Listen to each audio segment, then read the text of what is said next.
Sarah Palin joins us now from Alaska. Governor, today the president said he's going to make 38 million acres available for drilling in the Gulf of Mexico. So maybe he's come around.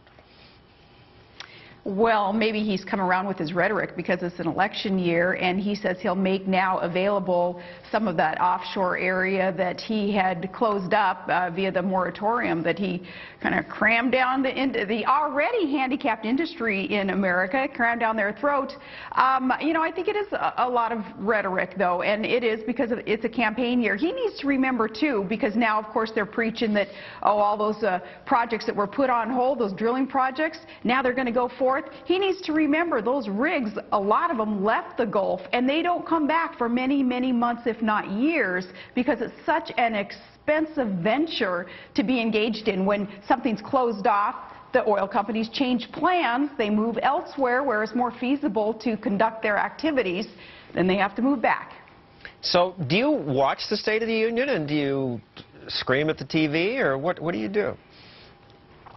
I bit my lip and tongue and did not scream at the TV, but I was very frustrated through that State of the Union address, John, because what you didn't hear was anything about Keystone. You didn't hear about ANWR. You didn't hear the word Solyndra. You didn't hear the granddaddy of them all, of course, our suffocating national debt. You didn't hear a plan for sudden and relentless reform in spending so that we can get a handle on this debt, and a lot of that has to do with energy independence. No, instead, what you heard, John, was more government growth that Barack Obama so believes in. He so believes in those socialist ideas about centralized federal government planning to create some kind of utopia for us. So it was a frustrating State of the Union address, in my opinion. Me too, but it seems to work with people. People believe this idea of the central planners having a blueprint, pass clean energy tax credits, he said, spur energy innovation with new incentives. You're right, it's just more, and people seem to like that.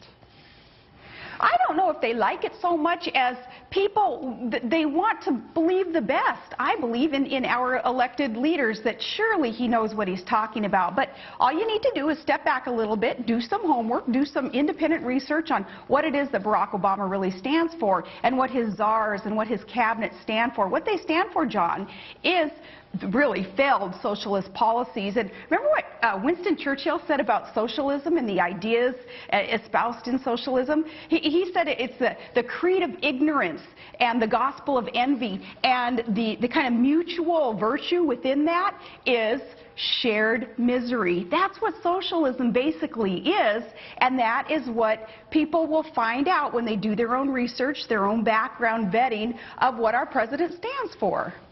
Trouble is, most people won't have, people have lives. They won't do their own research, and socialism intuitively sounds good to people. Well, you know, that's exactly right. When you say that people have lives, we do. We're raising kids. We're running businesses. Life happens, and we're not all so obsessively consumed with what goes on in the political arena. And I think a lot of people in the media forget that. A lot of pollsters forget that. And a lot of pundits just assume that all of us are like, maybe not you, but a lot of people that would be your colleagues, and that we have the time and that we have the energy and the desire to be so entrenched in what's going on in the political arena today that we would know the difference between liberty and shackled to big government, which Barack Obama represents, and that we would have the means and the wherewithal to actually do something about it today. Not all of us are in that arena. Well, speaking of people not in that arena and on the opposite end of big government, Ron Paul. I think he makes sense, but he's been vilified by so many Republicans for what he says about foreign policy, and I was pleased to hear you say Ron Paul hit the nail on the head when he said Obama better be careful when he interjects our country and other nations' business. So, you sympathetic to him? I sure am. Let me preface, though, with my concerns still about Ron Paul's foreign policies that he would like to see enacted in our country. I still sense his desire to be more of an isolated type country and not be as aware and active on the international scene when it comes to protecting our allies like Israel and doing all that we can. That is my hesitancy there still with Ron Paul's candidacy. candidacy. However, on the domestic front, he is the only one who has been so adamantly passionate about doing something about the suffocating debt, about doing something about reining in government growth and actually slashing budgets. $1 trillion a year he's been specific about until we get our hands around this. I respect that. I appreciate it. His austerity measures that he wants to see Congress adopt in order to rein in government and let the private sector actually grow and thrive and hire more people is absolutely spot on. He's not the only one vilified, though. Look at Newt Gingrich, what's going on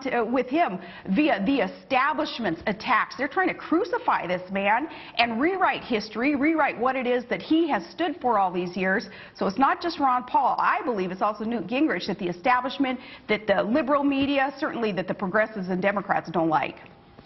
Well, Peggy Noonan, who I respect, called Newt the little attack muffin, something like that. Yeah, you know, they maybe subscribe such a characterization of Newt via words like that, but they don't subscribe those to, say, Mitt Romney when he or his surrogates do the same thing. That's that typical hypocrisy stuff in the media that, you know, I've lived with over a couple of decades in the political arena, so I'm used to it. But in order to help educate the rest of the American public, I'll articulate that it is hypocritical of the media to subscribe to one candidate and not another, that kind of angry attack muffin verbiage to one and not the other. Well, clearly you've been attacked by the media, and you've gotten tougher and good at fighting back. Thank you, Governor Palin.